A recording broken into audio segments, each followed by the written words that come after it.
আসসালামু আলাইকুম দর্শক, আশা করছি সকলে ভালো আছেন। আবার চলে আসলাম খুবই জনপ্রিয় একটা ল্যাপটপ, বাইরের দেশে জনপ্রিয়, বাংলাদেশে না। বাঙালি এখন পর্যন্ত এই ডিভাইস দেখছে বলে আমার মনে হয় না। স্টুডেন্ট বাজেটের একটা ল্যাপটপ, সবাই কিন্তু এই ডিভাইস এখন পর্যন্ত পায় নাই, সব ব্যবসায়ীরা এখনো পায় নাই।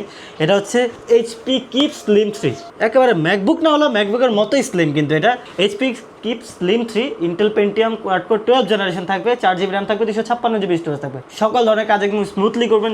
যারা বিগিনার আছেন বা অফিস গোয়িং পিপল আছেন, স্টুডেন্ট আছেন, যারা ভার্সিটির প্রেজেন্টেশন দেওয়া লাগবে, তাদের জন্য বেস্ট একটা ল্যাপটপ হবে এটা। ব্যাকআপ পেয়ে যাবেন 4 থেকে 5 ঘন্টা অনায়াসি। বাজেটটা একেবারে রিজনেবল, 20,000 টাকারও কমে এই ডিভাইসটা পেয়ে যাবেন। অনেকে স্টুডেন্ট বাজেট বলে 30,000, 35,000, 40,000 টাকা পর্যন্ত চলে যায়, বাট স্টুডেন্ট বাজেট হচ্ছে 18 থেকে 20,000 সর্বোচ্চ। তো এই বাজেটের মধ্যে আপনার এই ডিভাইসটা পেয়ে যাবেন। 14.1 ইঞ্চি ফুল এইচডি ডিসপ্লে পাচ্ছেন, সব ধরনের কাজ করবেন একদম রাফটাপ। একেবারে বাজেট ফ্রেন্ডলি এই ল্যাপটপ নিতে হলে চলে আসবেন সপ্তাহে 7 দিন যে কোনো সময় খান কম্পিউটারে। আমাদের ঠিকানা ঢাকা মিরপুর 10 নম্বর গোল চত্বর, শাহালি প্লাজা মার্কেটের পিছনে 3 নম্বর রোড, 4 নম্বর হাউস, একদম মেন রোডের সাথে আমাদের আউটলেটটা। আপনারা চলে আসবেন, ভিজিট করবেন। ভালো থাকবেন, আসসালামু আলাইকুম।